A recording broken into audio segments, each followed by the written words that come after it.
This is the knot that ties together the stars. The two who are one are the secret of all power. The two who are one are the might and right in things. His soul, silent, supports the world and her. His acts are her commandments' registers. Happy, inert, he lies beneath her feet. His breast he offers for her cosmic dance, of which our lives are the quivering theatre, and none could bear but for his strength within, yet none would leave because of his delight. His works, his thoughts have been devised by her.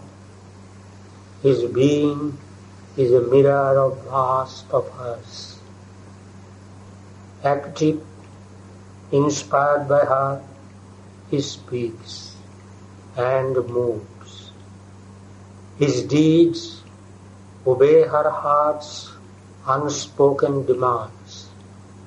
Passive, he bears the impacts of the world, as if her touches shaping his soul and life. His journey through the days is a sun march. He runs upon a rose. Hers is his course. A witness and student of her joy and dole, a partner in her evil and her good. He has consented to her passionate ways. He is driven by a sweet and dreadful force. His sanctioning name initials all her works. His silence is his signature to her deeds. In the execution of her drama's scheme, in her fancies of the moment and its mood, in the march of this obvious, ordinary world, where all is deep and strange to the eyes that see, and nature's common forms are marvel works, she through his witness sight and motion of might unrolls the material of her cosmic act, her happenings that exalt and smite the soul, her force that moves, her powers that save and slay, her word that in the silence speaks to our hearts, her silence that transcends the summit word, her heights and depths to which our spirit moves, her events that weave the texture of our lives, and all by which we find or lose ourselves, things sweet and bitter, magnificent and mean, things terrible and beautiful and divine. Her empire in the cosmos she has built is governed by her subtle and mighty laws. His consciousness is a babe upon her knees. Her endless space is the playground of his thoughts, his being a field of her vast experiment. She binds to knowledge of the shapes of time and the creative error of limiting mind, and chance that wears the rigid face of fate, and her sport of death and pain and nescience is changed and struggling in mortality. His soul is a subtle atom in a mass. His substance a material for our works. His spirit survives amid the death of things. He climbs to eternity through being's gaps. He is carried by her from night to deathless light. This grand surrender is his free will's gift. His pure transcendent force submits to hers. In the mystery of our cosmic ignorance, in the insoluble riddle of our play, a creature made of perishable stuff, in the pattern she has set for him, he moves. He thinks without thoughts, without trouble his bosom heaves. He seems the thing that should have him seen. He is whatever her artist will can make. Although she drives him on her fancy's roads, at play with him as with a child or slave, to freedom and eternal's mastery and immortality stand above the world, she moves her seeming puppet of an hour. Even in his mortal session in body's house, a nameless traveller between birth and death, ephemeral dreaming of immortality, to reign she spurs him. He takes up her powers. He has harnessed her to the yoke of her own law. His face of human thought puts on a crown. Held in her leash, bound to her veiled caprice, he studies her ways, if so he may prevail, even for an hour, and she work out his will.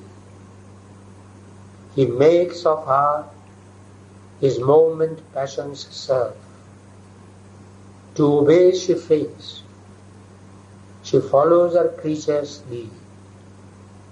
For him she was made, lives only for his use.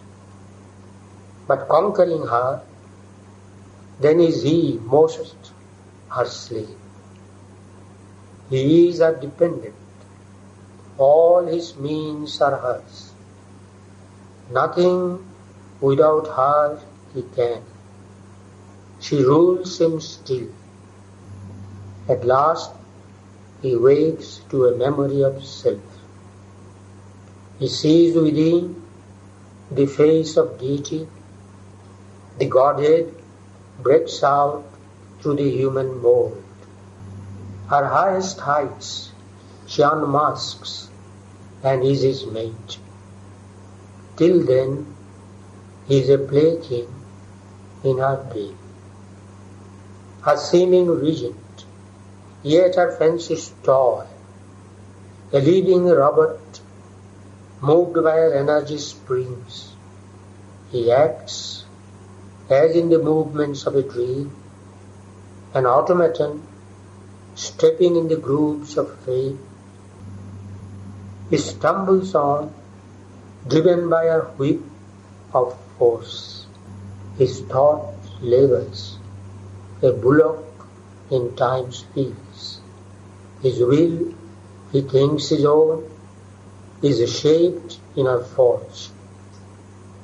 Obedient to world nature's dumb control, driven by his own formidable power, his chosen partner in a titan game, her will he has made the master of his fate, her whim the dispenser of his pleasure and pain. He has sold himself into a regal power for any blow or wound that she may choose. Even in what is suffering to our sense, he feels the sweetness of our mastering touch. In all experience, meets our blissful hands. On his heart, he bears the happiness of our tread and the surprise of our arrival's joy. In each event and every moment's chance, all she can do is marvelous in his sight. He revels in her, a swimmer in a sea, a tireless amateur of our world delight.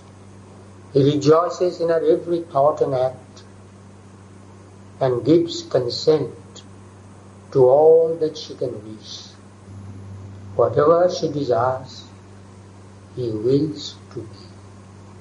The Spirit, the innumerable one, he has left behind, his lone eternity.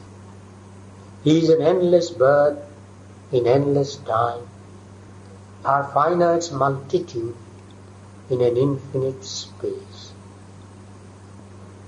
The Master of existence lurks in us and plays at hide and seek with his own force. In nature's instrument loiters secret God. The immanent lives in man as in his house. He has made the universe his pastimes field, a vast gymnasium of his works of might. All-knowing, he accepts our darkened state, divine, wears shapes of animal or man. Eternal, he ascends to fate and time. Immortal, dallies with mortality. The all-conscious ventured into ignorance. The all-blissful bore to be insensible. Incarnate in a world of strife and pain, he puts on joy and sorrow like a robe, and drinks experience like a strengthening wine.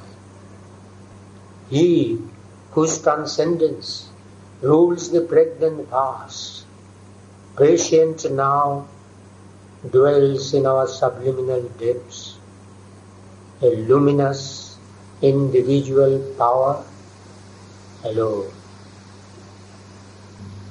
The Absolute, the Perfect, the Alone, has called out of the silence his mute force, where she lay in the featureless and formless hush, guarding from time by her immobile sleep the ineffable puissance of his solitude.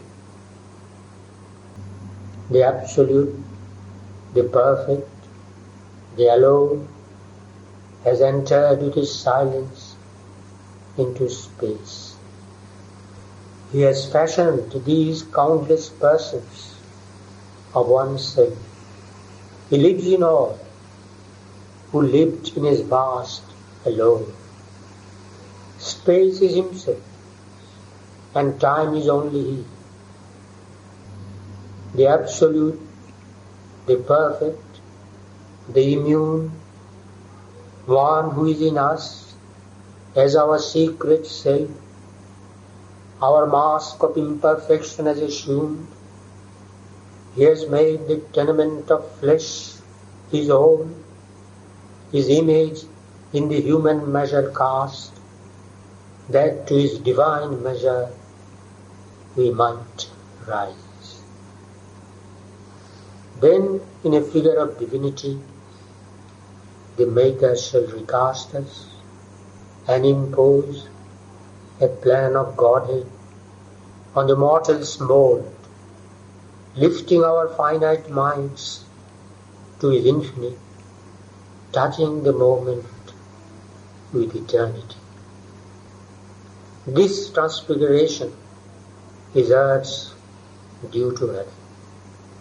A mutual debt binds man to the Supreme.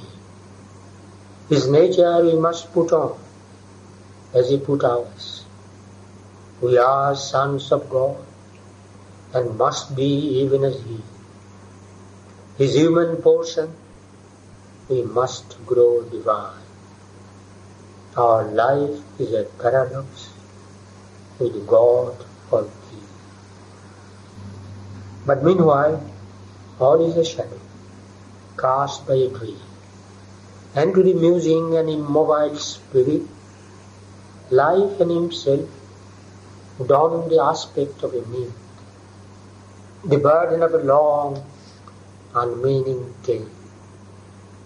For the key is hid, and by the inconscient kept. The secret God beneath the threshold dwells, in a body obscuring the immortal spirit, a nameless resident, vesting unseen powers, with matter's shapes and motives beyond thought, and the hazard of an unguessed consequence, an omnipotent indiscernible influence, he sits, unfelt by the form in which he lives, and veils his knowledge by the groping mind.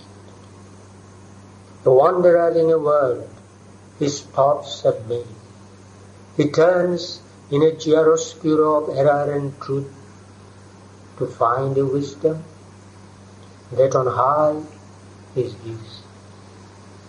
As one forgetting, he searches for himself. As if he had lost an inner life, he seeks. As a sojourner lingering amid alien scenes, he journeys to a home he knows no more. His own self's truth he seeks. Who is the truth? He is the player who became the play. He is the thinker who became the thought. He is the many who was the silent one. In the symbol figures of the cosmic force, and in her living and inanimate signs, and in her complex tracery of events, he explores the ceaseless miracle of himself, till the thousandfold enigma has been solved in the single light of an all-witnessing soul. This was his compact with his mighty mate, for love of her and joined to her forever, to follow the course of time's eternity, amid magic dramas of her sudden moods, and the surprises of her masked idea, and the vicissitudes of her vast caprice. Two seem his goals, yet ever at the one, and gaze at each other over boundless time. Spirit and matter are their end and source. A seeker of hidden meanings in life's forms, of the great mother's wide uncharted weaving, and the rude enigma of her terrestrial ways, he is the explorer and the mariner on a secret inner ocean without board. He is the adventurer and cosmologist of a magic earth's obscure geography, in her material order's fixed design, where all seems sure, and even when changed, the same, even though the end is left forever unknown, and ever unstable his life's shifting flow, his paths are found for him by silent fate. As stations in the age's weltering flood, firm lands appear that tempt and stay a while. Then new horizons lure the mind's advance. There comes no close to the finite's boundlessness. There is no last certitude in which thought can pause, and no terminus of the soul's experience. A limit, a farness never wholly reached, an unattained perfection calls to him from distant boundaries in the unseen. A long beginning only has been made.